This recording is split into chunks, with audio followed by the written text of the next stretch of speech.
National parks are beautiful and serene. They have locations where man and nature can come together in harmony.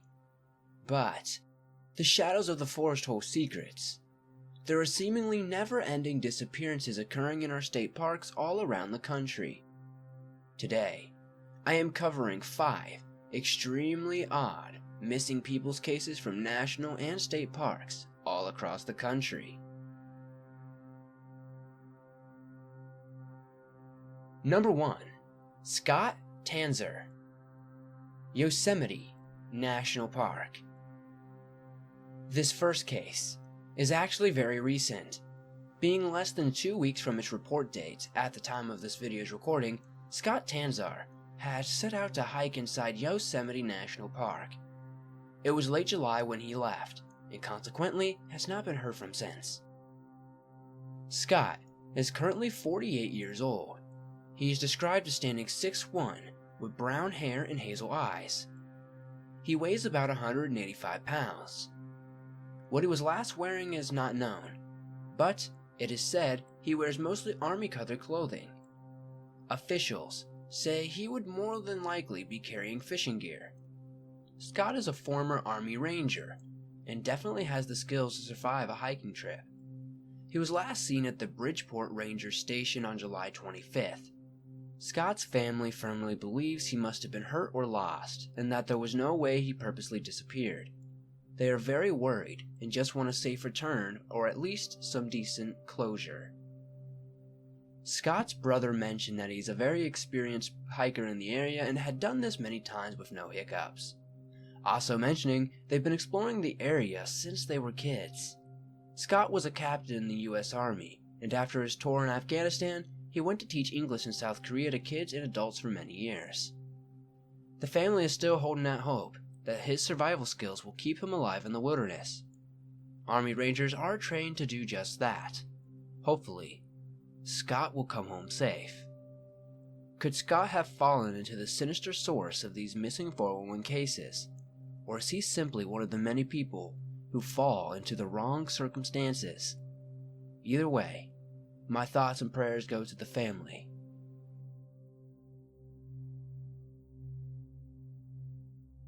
Number 2. Brian Joseph Perry, Rocky Mountain National Park. This next case is sadly another recent one, being reported less than 2 months from the date I recorded this video. Brian Perry was hiking on a Mount Meeker in Rocky Mountain National Park. He texted a picture of himself on top of the mountains the same day he went missing. Since that picture was sent, no one has had any kind of contact with him. Brian is 38 years old. He was wearing a tan hat with sunglasses and a red backpack. He may or may not have been wearing a yellow rain jacket. Park rangers believe his final destination was Mount Meeker. Brian is 5'8" and weighs around 160 pounds. It seems really creepy to me that someone would send a picture of themselves and hours later never be heard from again, seemingly vanishing into thin air. Theories range from Brian getting hurt on the mountainside, but surely rangers would have found him by now. Hopefully, he isn't one of the many who have been allegedly abducted from that area by alleged visitors. Number 3. Derek Engebretson, Winema National Forest. Jumping back to 1998, Derek Engebretson was on a trip with his father and grandfather.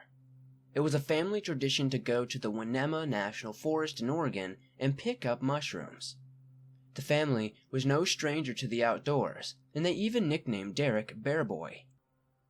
On December 5th, the family wandered out into the woods to find a suitable Christmas tree.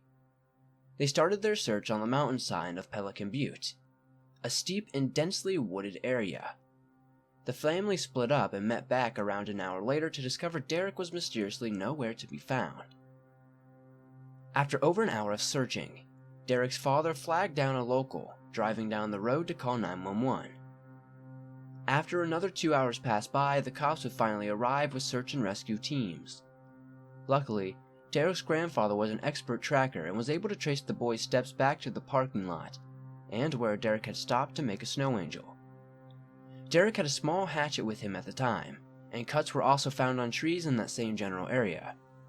Unfortunately, since the time of snow plow had come through, obliterating any other tracks made by the little boy. After tireless efforts searching in sub-zero weather, official called it quits, declaring Derek must be dead as no one could survive the weather for that long. For the next 2 years, Derek's parents devoted every spare moment to combing the mountain for their boy, spending thousands of dollars on psychics and search boats, and they eventually went bankrupt. Sometime in 2002, someone sent a letter to the family claiming they had killed Derek. The letter gave them the name of Frank Milligan, a former juvenile counselor who was already 36 years in the hole for the rape and attempted murder of a 10-year-old boy. But it proved fruitless as he just faked knowledge about the case. The letter was most likely a hoax. After 20 years, the family is just still hoping to find some sort of closure. Number 4. Morgan Heimer, Grand Canyon National Park. On June 2nd of 2015, Morgan Heimer went missing in Grand Canyon National Park.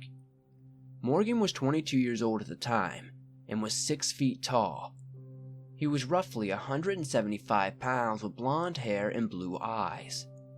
He was last seen wearing long blue plaid shirt, Chaco brand sandals, bright colored shorts, and a maroon colored baseball hat, and carried a purple water bottle. Morgan was last seen around Colorado River near the Pumpkin Springs area. The search has continued for him, but with no real trace of where he went, officials have struggled to progress the case. It is likely Morgan got caught in the water and unfortunately drowned. But hopefully, we can find the true answer someday and maybe come a little bit closer to solving these odd missing 411 type cases. Number 5.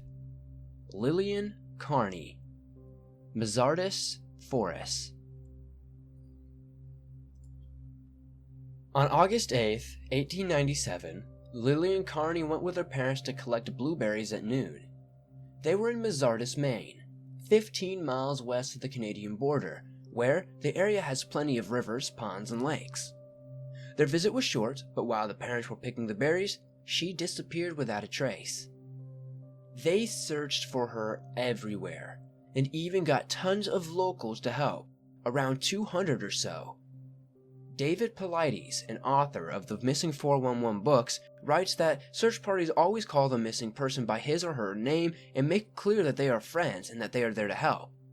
But in all missing 411 cases, no one responds to the call of the police search parties. On the third day of the search for Kearney, 300 people had joined hands to look for her. She was found by Bert Poland, about 2 to 3 miles away from where she was with her parents. She did not say much about her whereabouts, but instead shared something really interesting. She said that there was a bright sunshine everywhere around her, although she remained lost for 46 hours. What was that light? Was it some sort of alien? Was it some sort of extraterrestrial light? Was it something from the paranormal or supernatural side? Maybe we'll never know. But I think that's the biggest mystery of these missing 411 type cases, is that out there in the woods of our state parks and national parks, is that there's just so much odd and anomalous things happening. I would love to know your guys' thoughts in the comments down below of what could be taking these people, or what could be causing them to get disoriented and lose their lives. Thanks for watching this video. If you enjoyed it, please hit that like button, as it helps me out a lot. Hit that subscribe button and notification button to never miss an upload. I upload almost every single day with videos similar to this one. Recently, YouTube has made a lot of updates, and I'm not sure how I'm going to be able to share your scary stories anymore. They basically have made it so shows that share stories can't exist on YouTube, and I just don't know what I'm going to do to change up my content.